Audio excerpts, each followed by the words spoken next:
Warning, this content is for entertainment and educational purposes only. This video is brought to you by First Detachment Nutrition. Battle tested, expert formulated. Use discount code AB10 at checkout for 10% off. All right, folks, Big Paul here today, and I've got a good video for you. It's about how to manage blood pressure side effects from performance-enhancing drug use. How to manage your blood pressure and to keep you alive. Blood pressure is the thing that probably is the easiest to mitigate when it comes to bodybuilding and the most likely thing to cause damage to our health.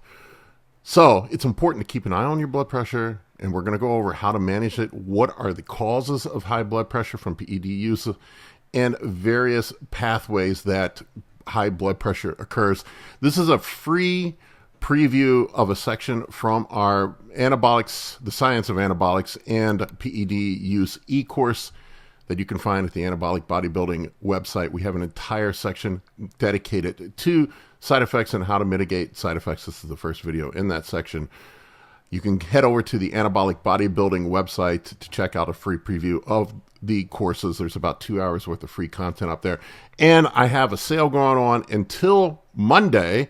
You can get 10% off if you use the code AB10. There's a link in the video description below. If you want to get 10% off the course, go over there, check it out. You check it out for free. Anyway, we'll dig into this video and talk about how to manage high blood pressure from PED use in just 1 second.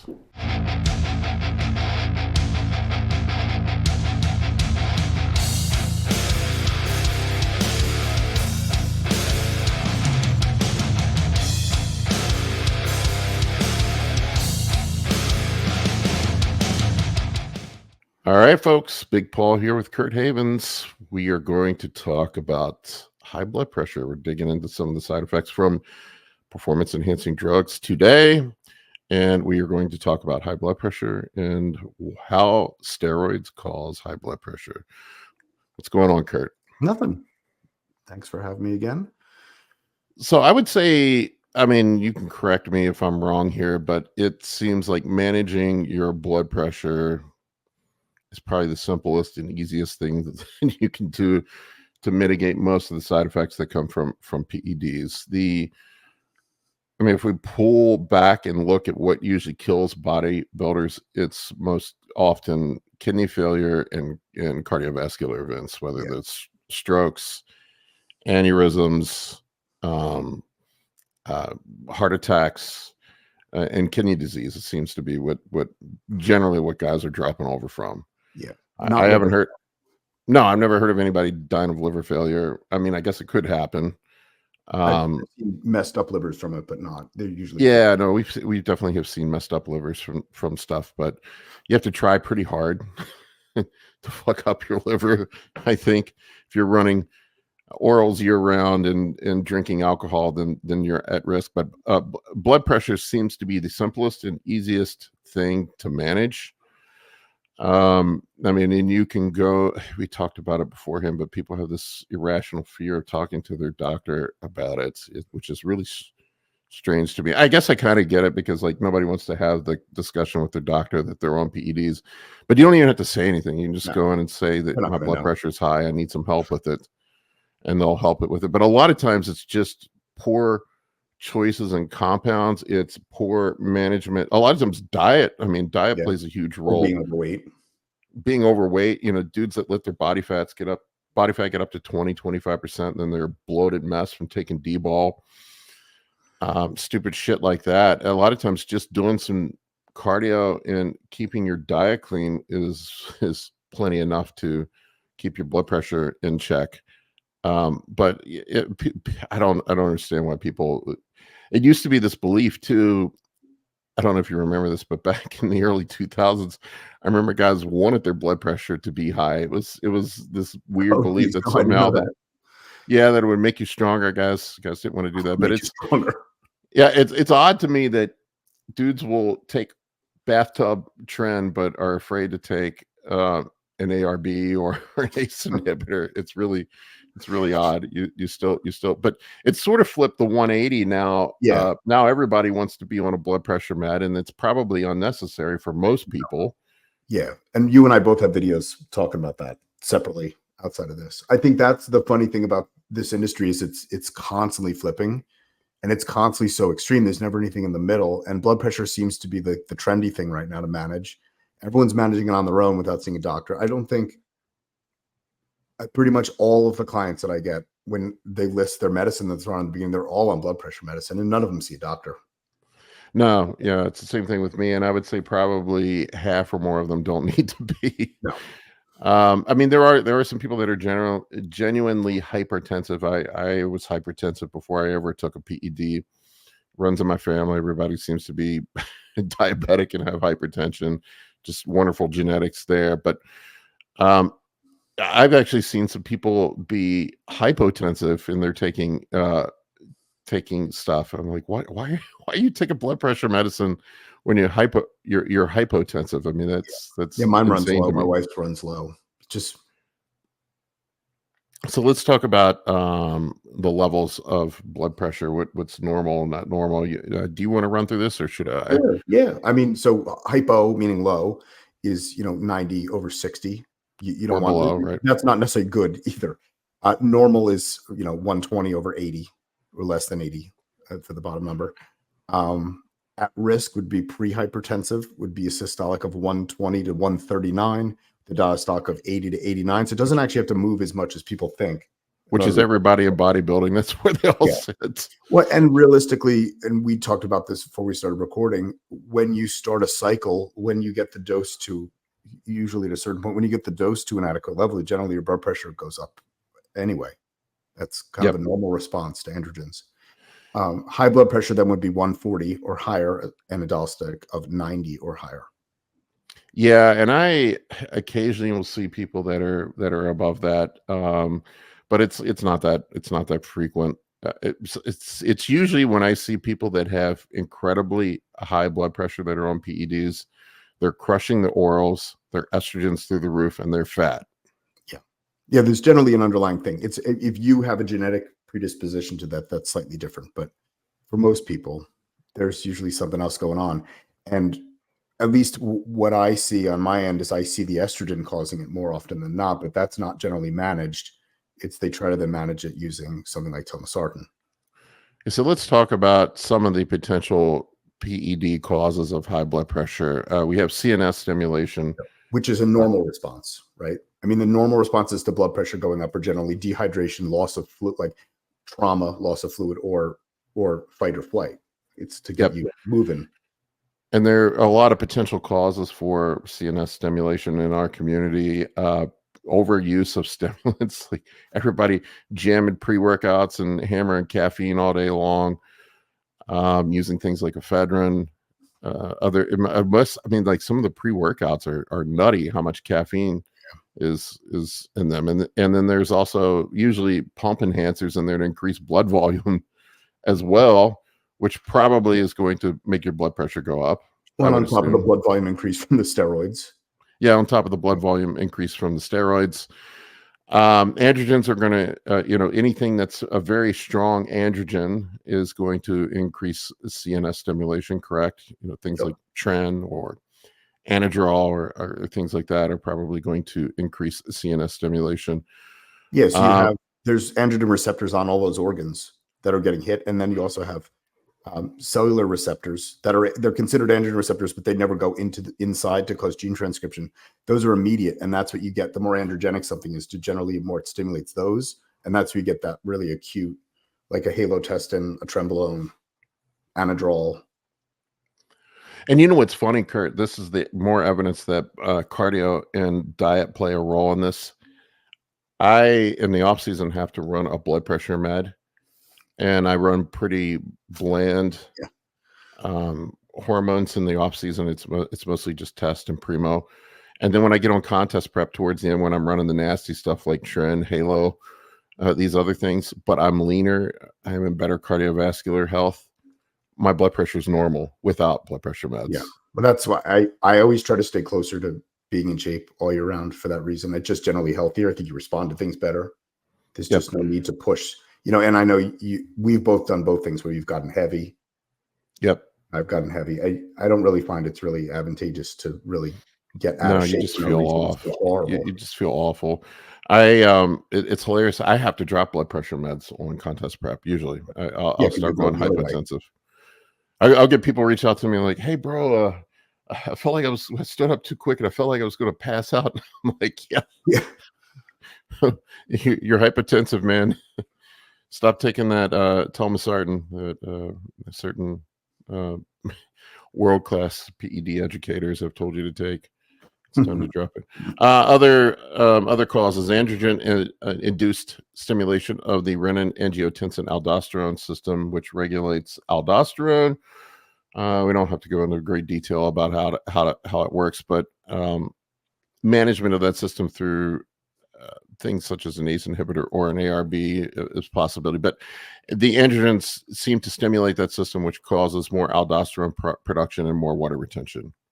More water retention is going to equal more blood volume and higher blood pressure. Yeah, and you can see that even in the drugs that are supposedly drier, like Winstrol and things. If you run too much of them over time, you'll see your body will start to flip the other way. Yep. High estrogen. This is one that seems to be completely ignored. I don't know why. You and I were talking about this. There's this let the estrogen run wild belief now. This is another thing that's completely flipped on its head. 20 years ago, when in the early 2000s, when I was heavy into bodybuilding, then everybody was bury your estrogen, and now it's flipped the other way. The estrogen's anabolic and the cardio and heart protective, and there's a sweet spot to run estrogen. Yeah. I mean, you Usually definitely somewhere in range. in range, right? The in estrogen causes, once again, water retention, which will increase blood pressure. This body fluid retention could be in part due to the enhanced osmotic stimulation of arginine vasopressin, AVP. I don't know if you want to touch on Yeah, that I real mean, your quick. body doesn't love all that extra fluid from the estrogen, so it's going to stimulate. It's going to stimulate AVP through that. It's just it doesn't make any sense. There's no we probably could do 8 videos just on estrogen alone. People need to bring it back to range. There's no reason to bring it to 80, 90, 100. I saw I put one up the other day. Guy was at almost 600. Yeah. So it's not anabolic in a classic sense. It does aid in growth. It is not the driver of IGF. There's some amount that's needed for the liver to do that, but it's not what's driving that's glucose. It's driving IGF. And if you're using IGF as a marker of where your estrogen should be, that's incorrect as well, because most likely that's bound to binding protein 1. So that IGF is useless. It's like looking at DHT in the blood. They're not really markers of effectiveness when you get those levels up. It's not equatable to something like testosterone where you want the level to be higher. Yeah, and I just it's wild to me too that people won't address that.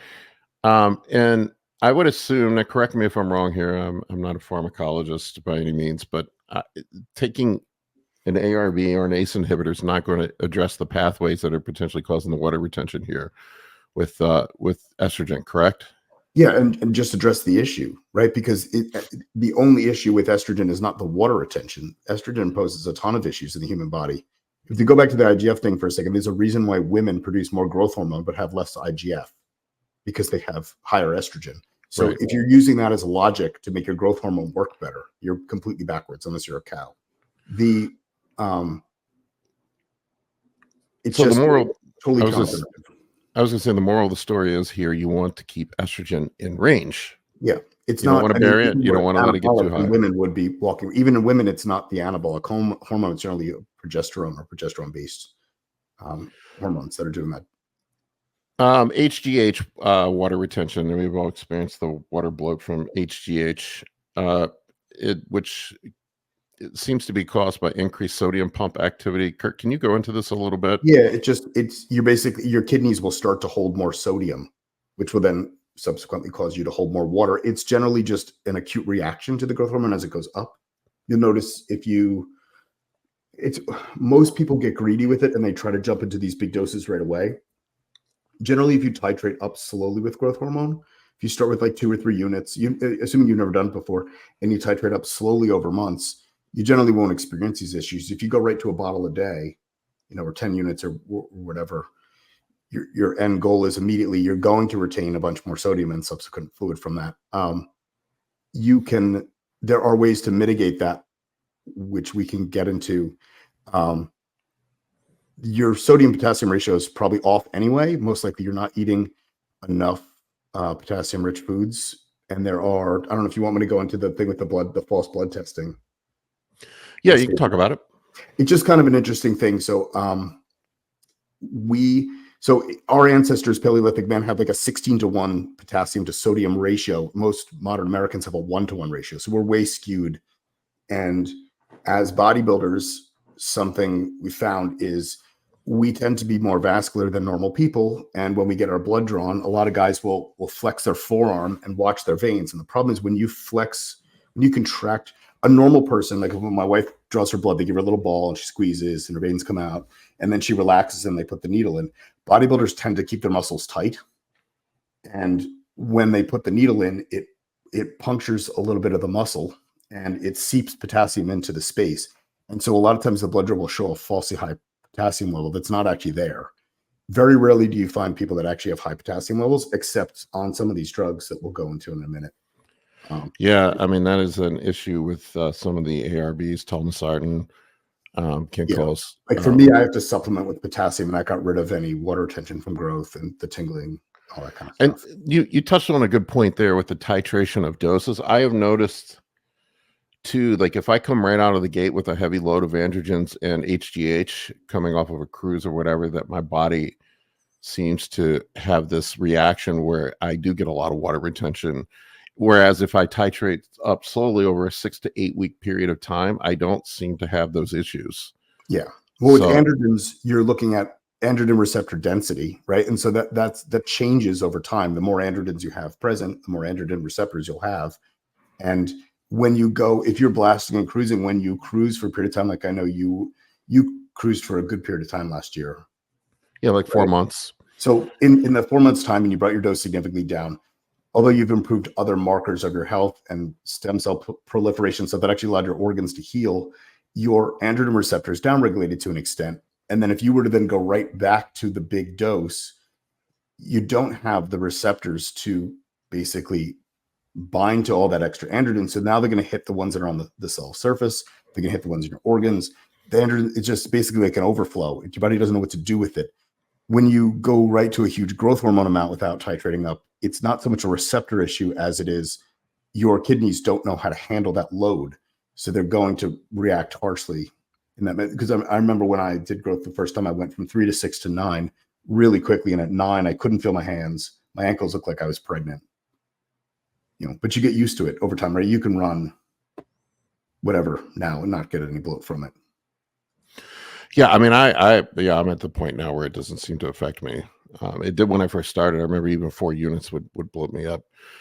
So let's talk about common types of blood pressure medicines and treatments. I mean, there's a bazillion other ones, but these are just some common ones that you'll see doctors use. I mean, most of the time when you go to the doctor, it seems like the first line of defense is going to be an ACE inhibitor. Mm-hmm. Usually what I see doctors prescribe when you go in is lisinopril. It seems to be the most commonly prescribed. Yeah, I mean, it's old. It's been around forever.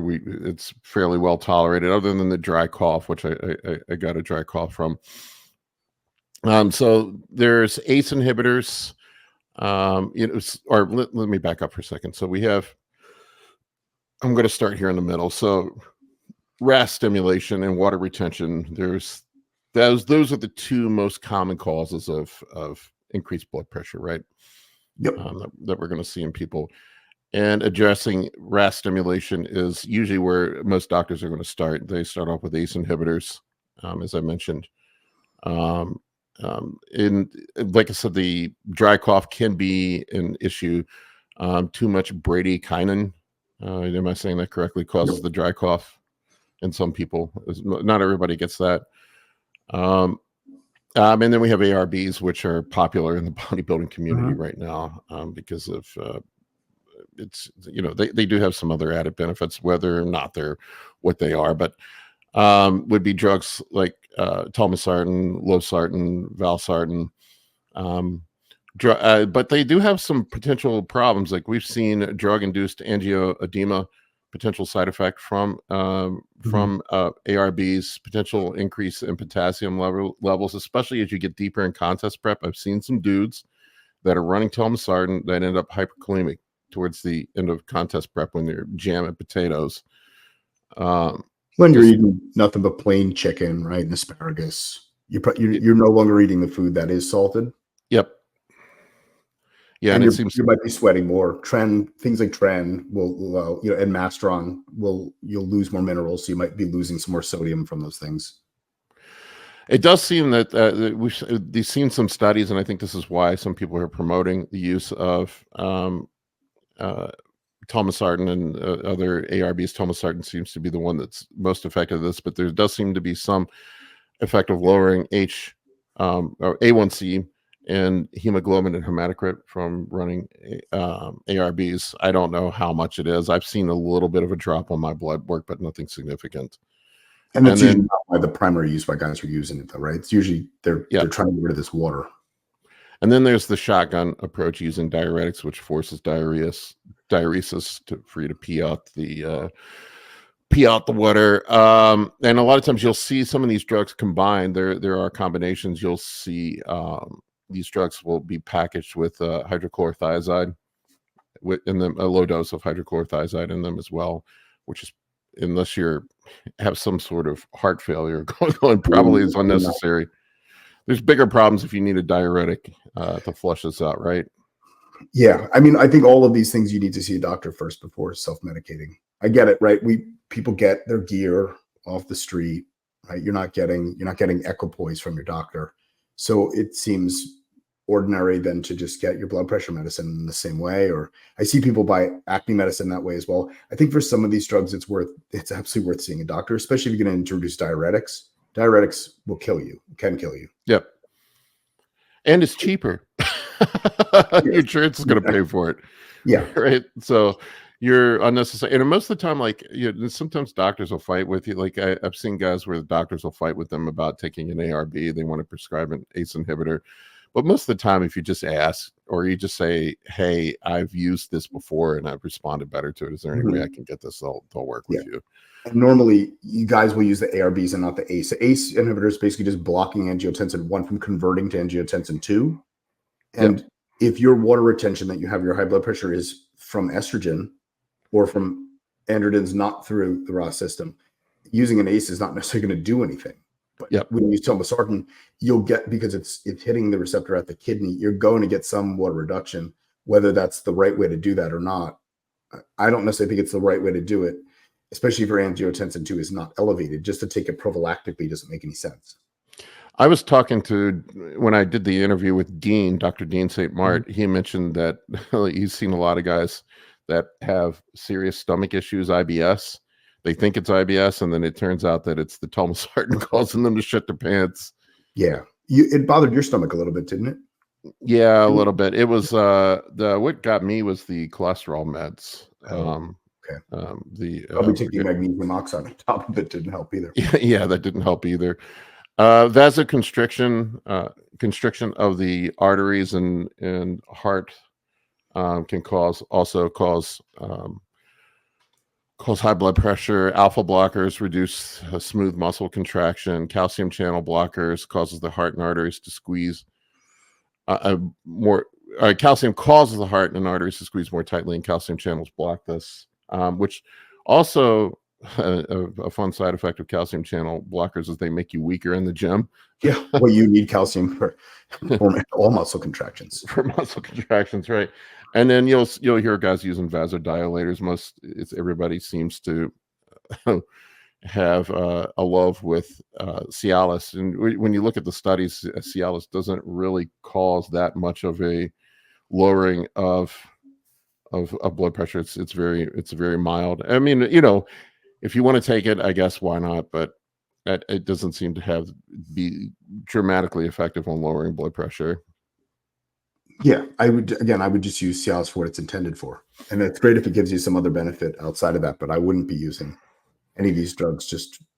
I don't recall the history on that, but wasn't originally when they were researching these these drugs that they're used for erectile dysfunction were originally researched as blood pressure medicines and were crappy at it. But Viagra one. Yeah, Viagra. Yeah, but they And found out they gave guys boners, so they were like, oh.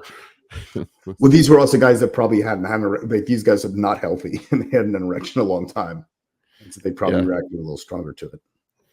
And then CNS stimulation, really beta blockers seem to be the only thing that's really effective at treating that.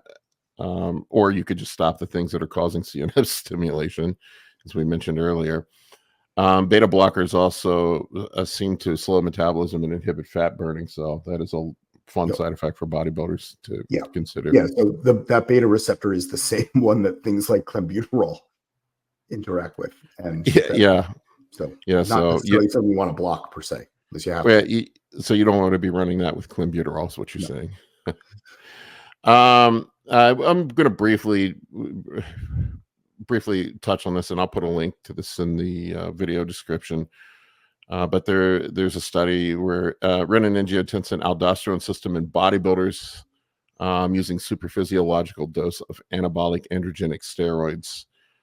And what was interesting in the study is that they showed that 17 AA steroids, orals, seem to cause more stimulation and increase in LVH, causing LVH, left ventricular hypertrophy, and impaired lipid metabolism. So there is some left ventricular hypertrophy that is, we'll say, normal. It's called an athlete's heart. That's from lifting. Yep.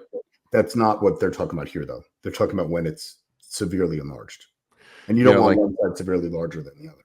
Like Dallas McCarver, what was his heart weight? Like over 1,000, over. It was weighed like a kilogram, I think it was. It was over 1,000 grams. I don't remember the exact number on the autopsy. You can go look at it. But what is a normal heart? It's a couple hundred grams, right? Way too big. Yep.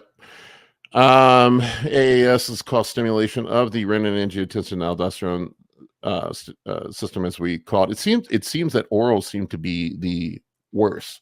Yeah. And another compelling reason to save the orals for the end of contest prep. Correlations. There is a correlation between higher aldosterone levels and left ventricular hypertrophy.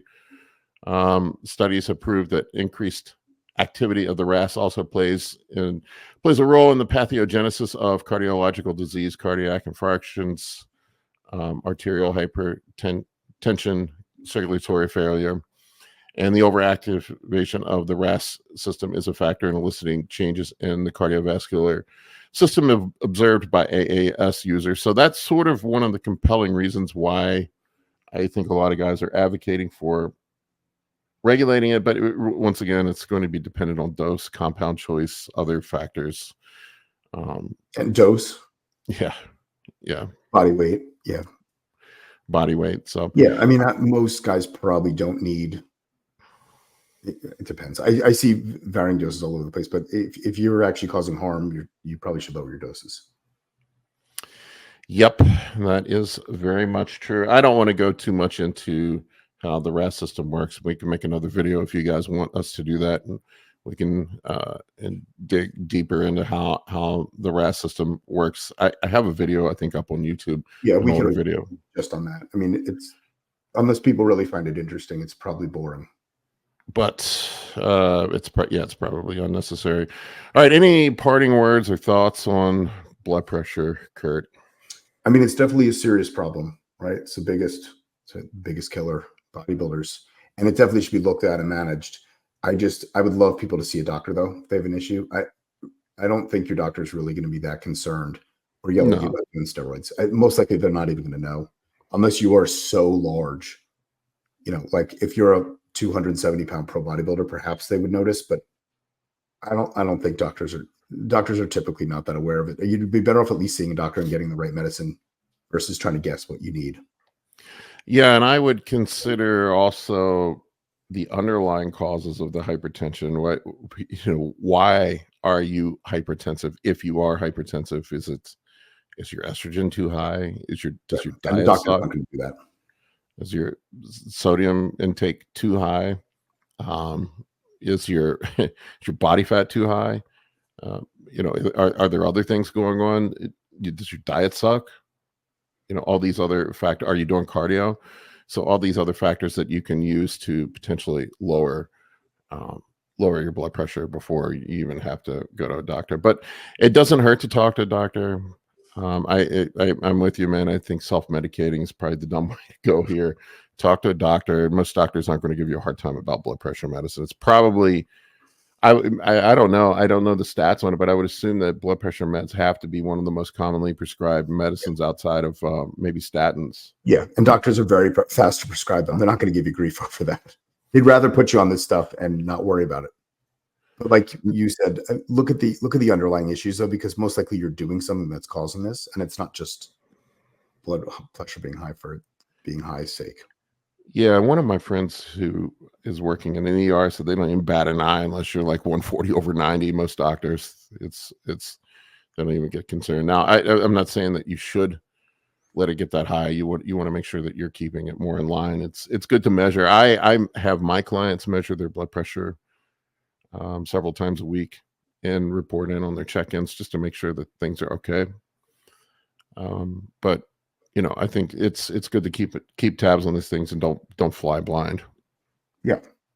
All right, folks. I hope you enjoyed this one. Let me know what you think in the comment section below.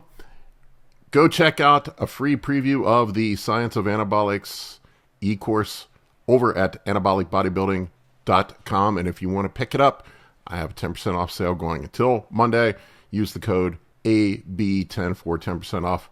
Thank you for watching. For coaching or consultations, head over to www.anabolicbodybuilding.com to book your spot today. I can help you with optimizing hormones, fat loss, muscle gain, physique, athletic performance, nutrition, and health. For more information, shoot me an email at bigp3rd@gmail.com.